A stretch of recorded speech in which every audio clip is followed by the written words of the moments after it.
Union When in the course of human events,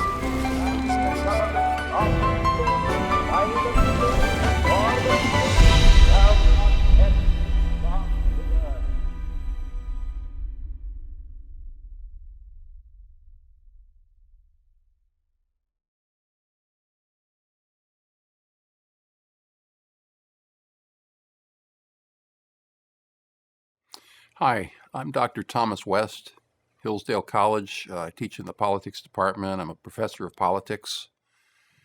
And my talk today is going to be on natural rights in the American Revolution.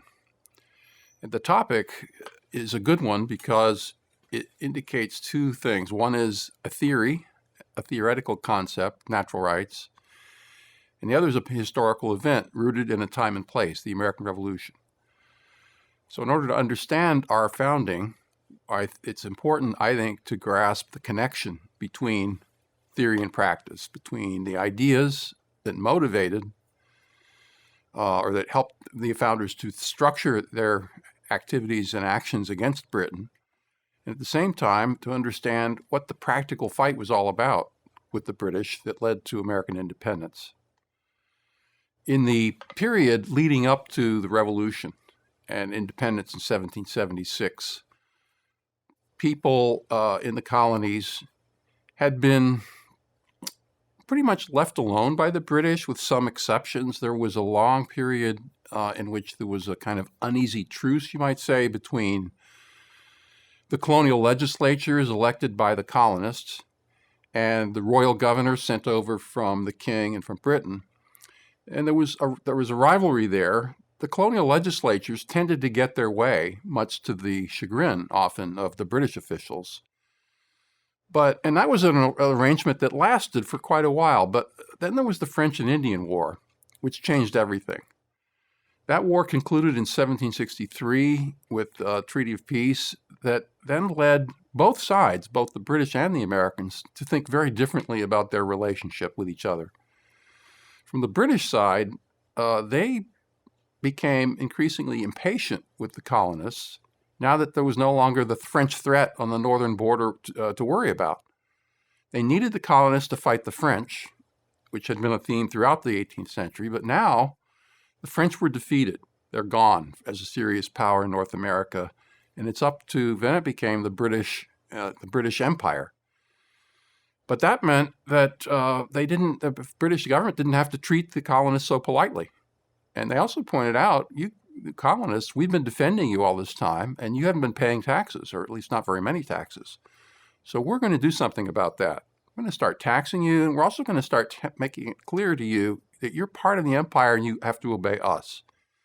On the colonial side, of course, the Americans' attitude was, now that the French threat is gone, we don't need the British as much.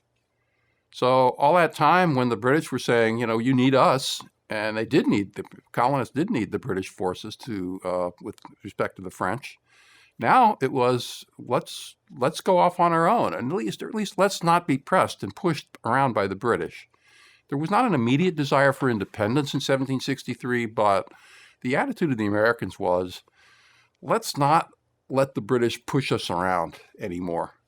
Let's stick to our own way of doing things and make the British acknowledge that. That led to the crisis that started in the 1760s, 70s, leading up to the actual Declaration of Independence in 1776. What the colonists were doing throughout this period is not just reacting in a visceral way to their desire to be free, but they also had at their ready at hand, a doctrine of natural rights and natural law, which had been around the colonies for quite a while. These ideas had come into the colonies sometime around 1710 or shortly thereafter, became widely known and discussed in the colonies throughout that period between 1710 and the end of the French and Indian War, 50 years later. And the Americans, therefore, were able to say, look, it's not just a matter of our wish to not be dominated by you people, you British. It's also, we have a right to be free. We have a right to self-government. And the British, of course, in response said, no, you don't. You're part of the empire. You have to obey the parliament. And and that's just the story. That's the end of it. We might compromise, we might let you have a little freedom, but that was the gist of what happened. So what the appeal to the natural rights doctrine, which began in earnest in the 1760s, was an appeal to a doctrine that claims to be universally true for all human beings everywhere. And that's what gave the revolution its peculiar flavor of not just being a local quarrel between this and that group, but a quarrel that was made in the name of universal principles of natural law, natural rights, of something that is true now and forever and will always be true about human relationships.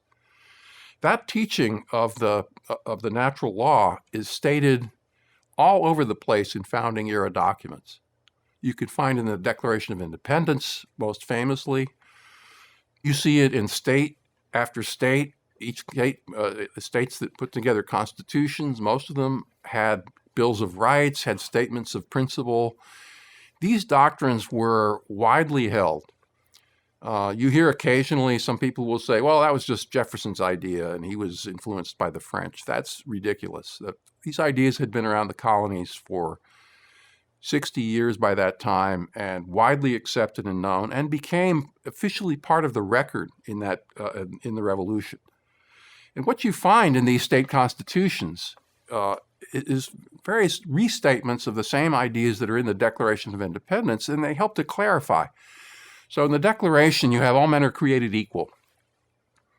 And that has led lots of people to make all kinds of assumptions about men and women, about blacks and whites, and so on. It's not about human equality in the sense of we're all the same.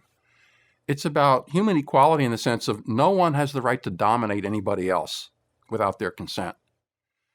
The founders had a way of, different formulations of this. For example, Virginia, all men are by nature equally free and independent. Or Massachusetts, all men are born free and equal. These were different versions of the same thought, that no one has the right to rule another, that there is and then that was also put in moral language in terms of rights and natural law. So the natural right idea arises from the notion that not only are we born equal in the sense nobody's ruling, we also have a right, a moral claim that we can make on behalf of that state of we do deserve to be equal and free and equally free. And from that then comes the idea of a natural right to liberty, from which, in the founders' minds, all the other rights in one way or another can be derived. If you have a right to be free, not to be ruled by another, that means the right not to be assaulted, not to be killed by another, thus the right to life. If you have the right to be free to use your own mind and your own body to acquire property, that means you have a right to property. If you have a right not to be dominated in the way you worship God, that's a religious freedom right. The basic idea is all men are born free in the sense that everybody who is part of a government ought to have given that person his or her consent to be part of that government. Equality then can be understood to be a moral claim in two ways. One is it's about the moral rights and obligations of human beings to each other. And as I said just now, the basic right to liberty and all the other rights that follow from it. And the other is a claim about the right to rule. Who has the right to rule? Born equally free and independent. Means not born into a slave relationship or subordinate relationship. Understand, of course, when they talked about this, they didn't mean children. They always understood children are under the temporary control or wardship of their parents. But that was always understood to be a wardship that was a preparation for freedom once the children grow up. There was no idea of patriarchy throughout life in the founders' conception. Once you've reached the age of majority, let's say 21, typically in American law at that time, you're free of your parents. And from then on, you are free of everything unless it's the laws that you've given your consent to obey. And it's that consent, it's that giving of consent collectively that is what creates a nation, creates a people that is then to be governed by a particular form of government.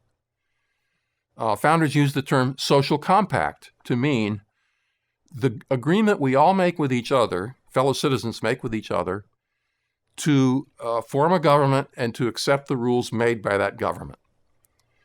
And once you're in the social compact, you then become an exclusive body apart from the rest of humanity. And the government you're creating is for you, your fellow citizens, and protection of you and your rights. It's only not for the protection of the rest of mankind and their rights.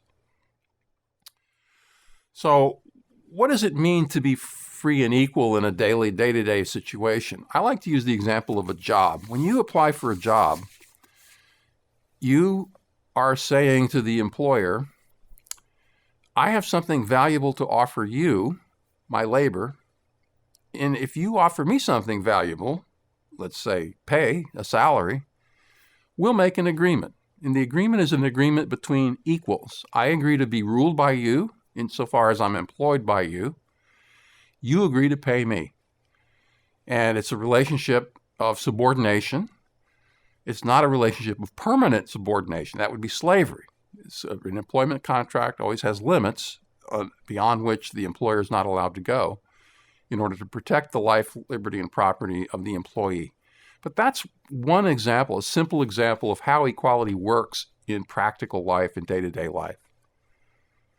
Now, the idea of consent of the governed is fundamental to the founding, and in fact, the revolution itself was primarily fought in the name of consent, because it was the issue was, can the British impose taxes upon our people without the consent of our own locally elected legislative bodies? And the answer was, no, they can't. And that has to be, taxes and any form of government intrusion on our life, liberty, or property has to be with the agreement of the people who live under that government. And that has to be expressed through elected legislatures or through democracy where people get together in person, as say in a New England township.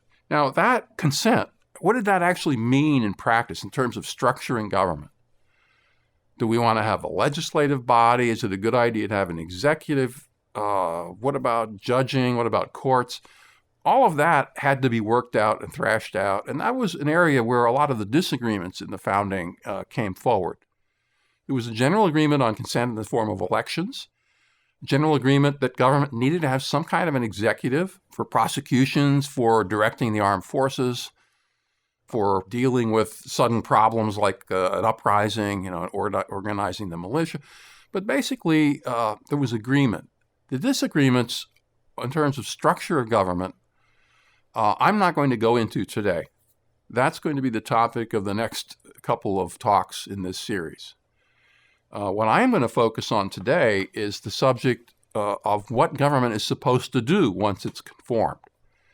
The Declaration of Independence has a nice formulation. To secure these rights, governments are instituted among men. To secure these rights. What does that mean? What does security of rights mean?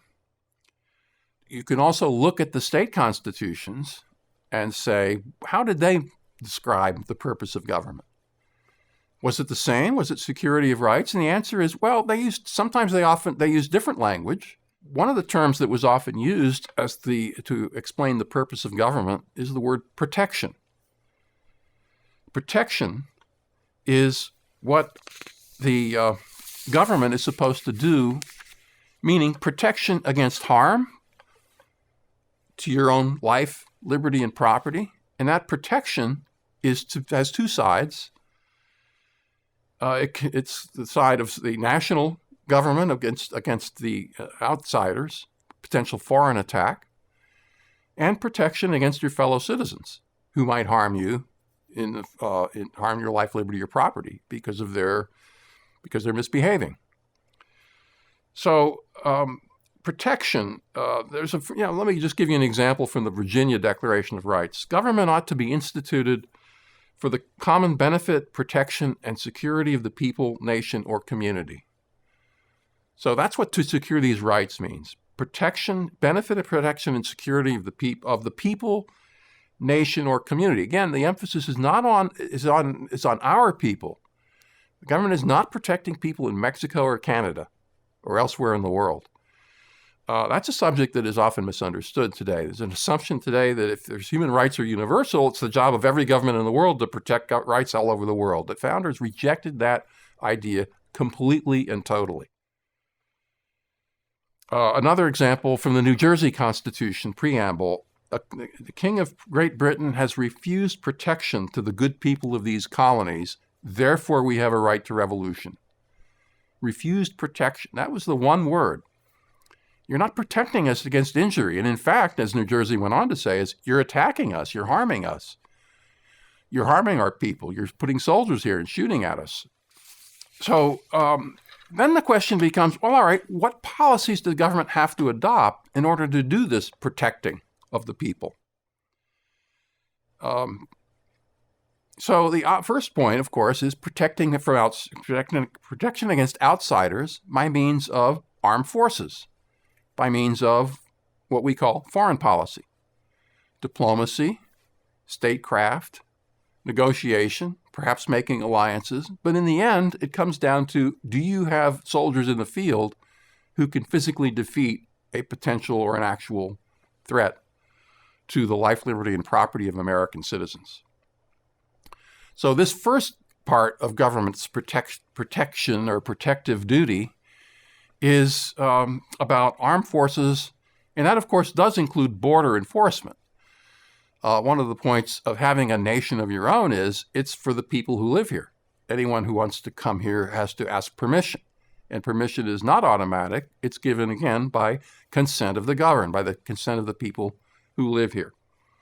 The idea of a universal right to immigrate to a nation that says, I don't want you here, founders would have said, no, that's immoral. That's a violation of the moral principle that all men are created equal, and that we, therefore, who have created our own government, have a moral right to say who will be our future fellow citizens. That's our duty and our right, not someone else's. The second part of protection and what government has to do to protect is to create laws against crimes. That's the most urgent part of the domestic politics side of the founders' argument. And so one of the topics that came up early on in America during the Revolution and in its aftermath was to create constitutions and laws to protect citizens. Criminal laws, for example. Jefferson had a great quote on that in his, he put together a proposed revision of the laws of the state of Virginia in 1778, in which he states that it's precisely because vicious and immoral men who try to take away the rights of other people that we have criminal law. And without criminal law, he said, the purpose of society would not be achieved, by which he meant protection and security of life, liberty, and property. So if you ask people today, sometimes I'll ask my students, how does the government secure our rights? They'll often give you a statement like, well, that's what the Supreme Court is for, and they have rules against discrimination and so on. Well, the founders would say, no, government protects your rights not just through the judiciary, but through all three branches of government. You have to have a legislature to make laws. You have to have an executive to carry out arrests and prosecutions and punishments, and a judiciary to decide, is this person who's accused by the government truly guilty or not guilty? You need all three branches. That's what makes government protection possible through criminal law. And that's what we see, occasionally there are TV shows based on this idea of, trials, people prosecute. That's how it's supposed to work. One of the characteristic features of government today in America is the deprioritization of criminal law enforcement. Not everywhere, but especially in major cities of America today, the ability of police and prosecutors to find criminals, prosecute them successfully, and have them punished is minimal. There are some cities in which the police, if they're called out on a theft, if you call the police and say, somebody stole something out of my house, they'll go, okay, we'll fill out a report for you. You can take it to the insurance company. But no, we're not going to look into it. The Founding Fathers would say, you guys don't get what government is for. It's for protection. And protection means you have to deter crime by making it clear to people who commit crimes, they're going to pay a penalty. So, figure out why, what's wrong, what happened, why do our priorities somehow go somewhere else? And if you ask police departments today or prosecuting, they'll say, well, we don't have a budget for it, which means something has gone wrong at the level of the state legislature or at the level of city government, where money is being spent on something that is of lower priority than actual protection of the lives and properties of citizens. That's a problem from the point of view of the founders, but it is the way we do government today. One could sum up the founders' conception of law enforcement that was developed during the Revolution in two phrases: equal protection of the laws and due process of law. Equal protection meaning, in the founders' view, equal protection meant when there's going to be a general rule that applies to everybody. It will define what crimes are and it'll say what the penalties are going to be. And government's duty is to provide equal protection.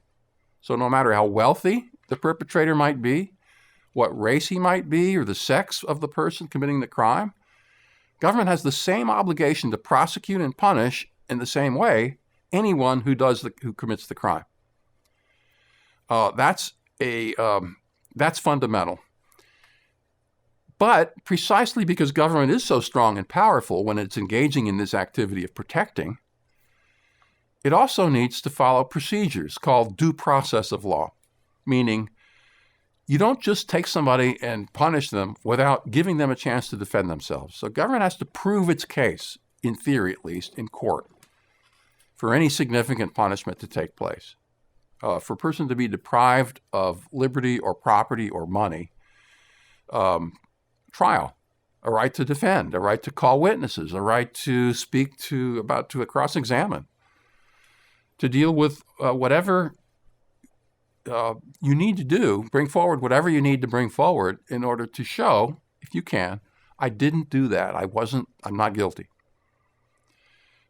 Those two concepts, equal protection of the law and due process of law, were later embodied in the 14th Amendment, which was meant to take the basic founders' political theory of what government's supposed to do that was developed during the American Revolution and then apply it to the states. Each state was, from then on, obliged by the federal Constitution to provide the same protection of the laws and of the due process of law that was already required and expected at the federal level in its own law enforcement jurisdiction. One of the early debates in America was over, do we need a federal government? And if so, what should be its scope and its powers? The founders came up with a very simple way of dividing up that labor. The federal government was going to be primarily responsible for foreign policy, and the state governments for domestic policy, with some exceptions. But basically, the federal government didn't really have a whole lot to do in early American history other than foreign policy. Now, there were some exceptions to that. The federal government was given some powers to regulate commerce, to maintain a national free market, and so on. But those were general exceptions. Generally, the states handled things having to do with property law, commerce, and contracts, things of that kind. And I'll be talking about that in a talk I give later on in the series. Today, when we teach American government in college, we often tend to focus on the national government. That's, of course, the exciting part, the big, the one that everybody notices. And of course, today, the feds have become so important, we tend to forget the role of the states, which still remains quite powerful even today.